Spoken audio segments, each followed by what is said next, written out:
Everyone, आज मैं आपके साथ डिस्कस करने वाला हूं एक बहुत ही इंपॉर्टेंट टॉपिक। अगर आप लॉ स्टूडेंट हैं तो आपके लिए ये टॉपिक जानना बहुत ही जरूरी है।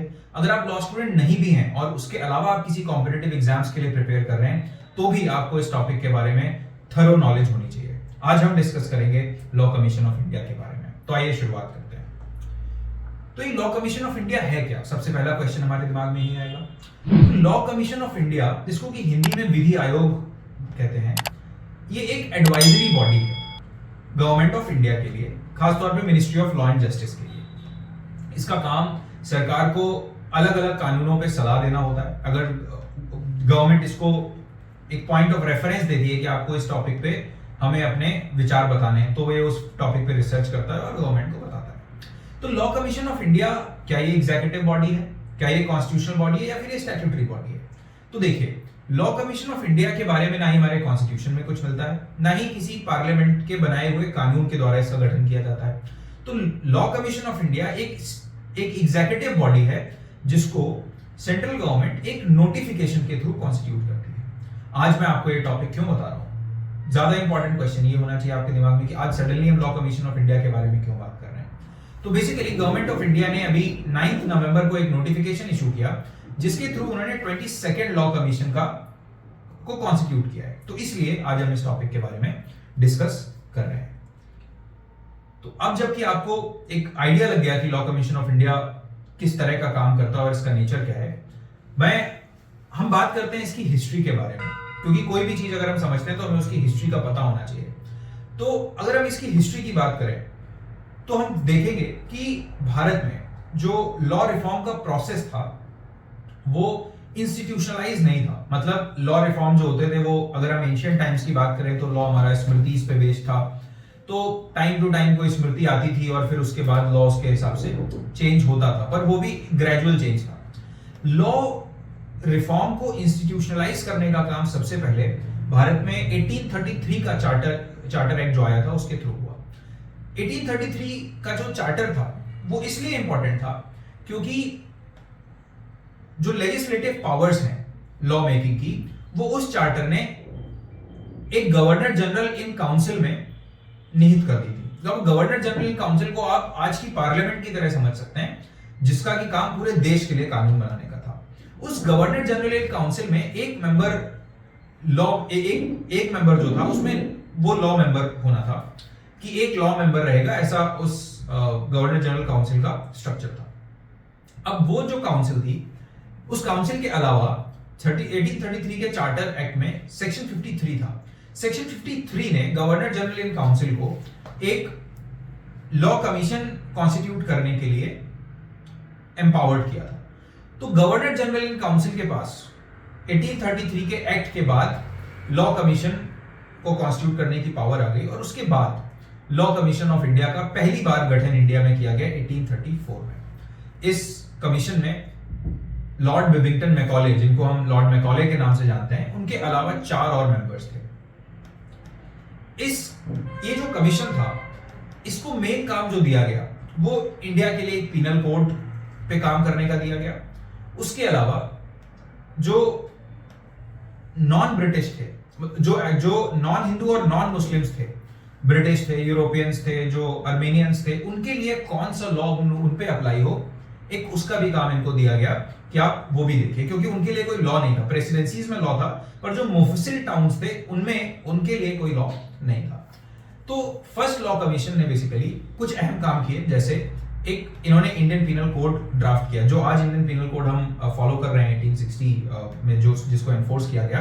तो ये ड्राफ्ट ओरिजिनली इस कमीशन ने किया था और उसमें भी सबसे ज्यादा जो कंट्रीब्यूशन था वो लॉर्ड मैकॉले का था और इसीलिए इसको कई बार मैकॉले कोड भी बोला जाता है।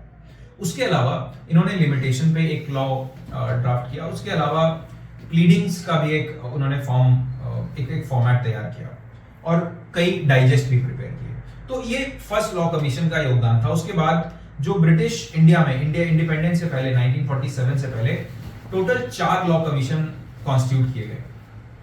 उसमें से जो सबसे सिग्निफिकेंट है मेरे पॉइंट ऑफ व्यू से, वो थर्ड लॉ कमीशन है, जिसको 1861 में 2 दिसंबर को कॉन्स्टिट्यूट किया गया, जिसके की चेयरमैन सर रोमेली थे। इन्होंने इस लॉ कमीशन को का जो टेन्योर था उसको गोल्डन एज ऑफ कोडिफिकेशन बोला जाता है इंडिया में। और गोल्डन एज ऑफ कोडिफिकेशन क्यों बोला जाता है? बेसिकली इस कमीशन ने गवर्नमेंट ऑफ इंडिया को 7 रिपोर्ट सबमिट की और उन 7 रिपोर्ट में से 6 ड्राफ्ट लॉज थे, राइट?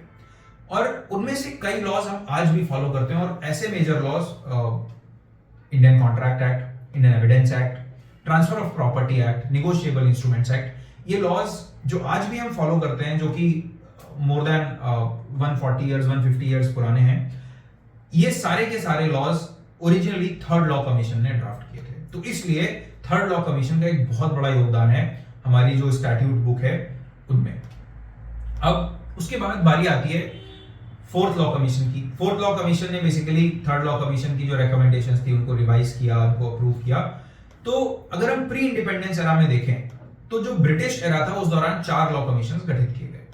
उसके बाद इंडिया आजाद हुआ और हम सब जानते हैं 1947 में। उसके बाद गवर्नमेंट ऑफ इंडिया ने 1955 में पहला लॉ कमीशन कॉन्स्टिट्यूट किया इंडिपेंडेंट इंडिया का, और इस लॉ कमीशन के चेयरमैन थे एमसी सेटलवार्ड। एमसी सेटलवार्ड हमारे फर्स्ट अटॉर्नी जनरल भी हैं। इंडिया के फर्स्ट अटॉर्नी जनरल की चेयरमैनशिप में ये कमीशन कॉन्स्टिट्यूट किया गया। अब जब ये कमीशन कॉन्स्टिट्यूट हुआ उसके बाद से आज तक 22 कमीशंस कॉन्स्टिट्यूट किए जा चुके हैं।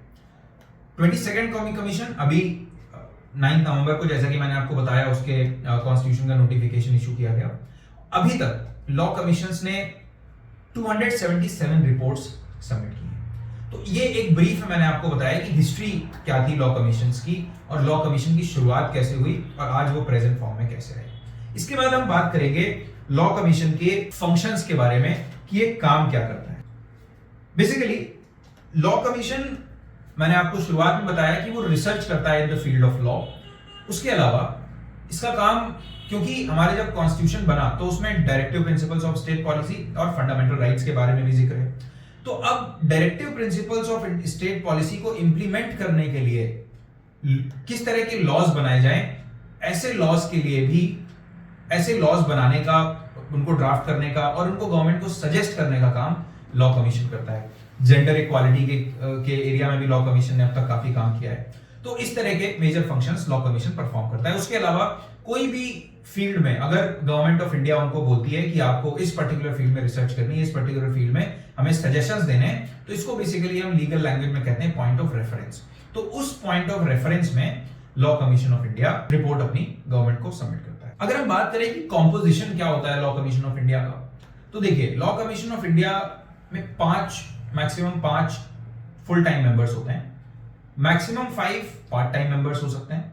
उसके अलावा 2 एक्स ऑफिशियो मेंबर्स होते हैं। अब ये एक्स ऑफिशियो मेंबर्स क्या होता है? एक्स ऑफिशियो मेंबर्स मतलब by virtue of holding one office कोई इंसान दूसरा ऑफिस होल्ड करे। जैसे जो वाइस प्रेसिडेंट ऑफ इंडिया होता है, भारत का जो उपराष्ट्रपति होता है, वही राज्यसभा का एक्स ऑफिशियो चेयरमैन होता है। तो कोई इंसान अगर वो वाइस प्रेसिडेंट है तो वो ऑटोमेटिकली चेयरमैन ऑफ राज्यसभा होगा। तो इसको बोलते हैं एक्स ऑफिशियो। अब हम बात करते हैं लॉ कमीशन के टेन्योर के बारे में। तो देखिए, जैसा कि हमने शुरुआत में डिस्कस किया कि लॉ कमीशन ना ही कॉन्स्टिट्यूशनल बॉडी है ना ही स्टैट्यूटरी बॉडी है। तो कोई ऐसा लॉ ले डाउन नहीं किया गया है जिसमें ये मेंशन किया गया हो कि लॉ कमीशन का टेन्योर इतना होगा। हाउएवर, जब भी गवर्नमेंट कोई नोटिफिकेशन जारी करती है लॉ कमीशन को कॉन्स्टिट्यूट करने के लिए, उस नोटिफिकेशन में ये मेंशन किया जाता है कि इस लॉ कमीशन का टेन्योर कितना होगा। जैसे कि मैंने आपको बताया अभी 22nd लॉ कमीशन कॉन्स्टिट्यूट किया गया है, तो इसका टेन्योर 3 साल का होने वाला है। 3 इयर्स के लिए ये कॉन्स्टिट्यूट किया गया है। अब हम बात करते हैं 22nd लॉ कमीशन के अपॉइंटमेंट। तो देखिए, 21st लॉ कमीशन का जो टेन्योर था वो 2018 में ओवर हो गया था। 21st लॉ कमीशन के चेयरमैन जस्टिस सुप्रीम कोर्ट के रिटायर्ड जज जस्टिस BS चौहान थे। उस कमीशन ने रिपोर्ट सबमिट की थी कि यूनिफॉर्म सिविल कोड अभी हमारे देश के लिए नेसेसरी नहीं है। अभी 22nd लॉ कमीशन को बनाने के लिए कैबिनेट ने एक रेजोल्यूशन 2020 में पास कर दिया था, पर इसको कॉन्स्टिट्यूट ऑलमोस्ट 2.5 इयर्स बाद अभी किया है। और ये जो 22nd लॉ कमीशन है, इसका टेन्योर मैंने आपको बताया 3 इयर्स का होने वाला है। और इसमें इसका जो कॉम्पोजिशन है वो क्या है, तो बेसिकली इसमें इसके जो चेयरमैन होंगे वो जस्टिस ऋतुराज अवस्थी हैं, जो कि चीफ जस्टिस हैं, फॉर्मर चीफ जस्टिस हैं कर्नाटक हाई कोर्ट के, और जो भी चेयरमैन होता है लॉ कमीशन ऑफ इंडिया का, वो या तो रिटायर्ड चीफ जस्टिस ऑफ किसी हाई कोर्ट होते हैं या फिर सुप्रीम कोर्ट के रिटायर्ड जज होते हैं। जस्टिस ऋतुराज अवस्थी के अलावा जस्टिस केटी शंकरन है, जो कि केरला हाई कोर्ट के एक्स चीफ जस्टिस हैं। उसके अलावा professor DP Verma, professor Raka Arya इसके मेंबर्स हैं, और Shri M Karunanidhi law commission के मेंबर हैं। अब इस लॉ कमीशन को, 22nd लॉ कमीशन को क्या पॉइंट ऑफ रेफरेंस दिया है, मतलब गवर्नमेंट ने क्या मैंडेट दिया है कि इसको किस लिए काम करना है। तो बेसिकली इसके जो पॉइंट ऑफ रेफरेंस है, इसका जो पॉइंट ऑफ रेफरेंस है वो है कि वो ऑब्सोलीट लॉज को आइडेंटिफाई करे, मतलब ऐसे लॉज जिनका आप कोई इस्तेमाल नहीं है, पुराने हो चुके हैं, अब वो कभी 100 साल 150 साल पहले बने थे और उनका अभी कोई इस्तेमाल नहीं है, वो फालतू में पड़े हुए हैं, तो उनको आइडेंटिफाई करना ताकि पार्लियामेंट उनको रिपील कर सके। उसके अलावा एग्जामिन करना एग्जिस्टिंग लॉज को, जो आज के अभी जो लॉज एग्जिस्ट कर रहे हैं उनको डीपीएसपीज और प्रियम्बल में जो भी ऑब्जेक्टिव्स मेंशन है, राइट, लिबर्टी, इक्वालिटी, फ्रेटर्निटी, इस तरह के जो ऑब्जेक्टिव्स मेंशन है उनको अचीव करने के लिए वो लॉज कितने सही हैं, उनको एग्जामिन करना। उसके अलावा जो सेंट्रल एक्ट्स हैं अभी, उनको एग्जामिन करना, अगर वो कॉम्प्लिकेटेड है तो उनको सिंप्लीफाई करने के लिए रिकमेंडेशन देना, या अगर उनमें कोई एनॉमलीज हैं, कोई उनमें गलतियां हैं, कोई प्रॉब्लम्स हैं, जिससे टेक्निकल इश्यूज आ रहे हैं लॉ में, उनको आइडेंटिफाई करके उनके लिए रिपोर्ट सबमिट करना। और बेसिकली अगर हम देखें तो इस लॉ कमीशन का भी एक मैंडेट ये भी है कि वो यूनिफॉर्म सिविल कोड के बारे में गवर्नमेंट को अपना ओपिनियन दे। हालांकि ये डायरेक्टली लिखा नहीं है नोटिफिकेशन में, पर उसका जो रेफरेंस है वो बेसिकली जब हम बात करते हैं कि डीपीएसपीज की लाइट में हमें उस लॉज को इंटरप्रेट करना है, तो कहीं ना कहीं वो चीज सामने आ जाती है। तो आज के वीडियो में बस इतना ही। मैंने आपको आज 22nd लॉ कमीशन के बारे में बताया, उसके अलावा मैंने आपको लॉ कमीशन ऑफ इंडिया के बारे में बताया, इसकी हिस्ट्री, और मैं उम्मीद करता हूं कि ये वीडियो देखने के बाद आप अगर लॉ कमीशन पे कभी ऐसे वगैरह आ जाता है तो आप कभी गलती नहीं करोगे, आपको मैक्सिमम मार्क्स आप सिक्योर करोगे। थैंक यू, मिलते हैं नए वीडियो में।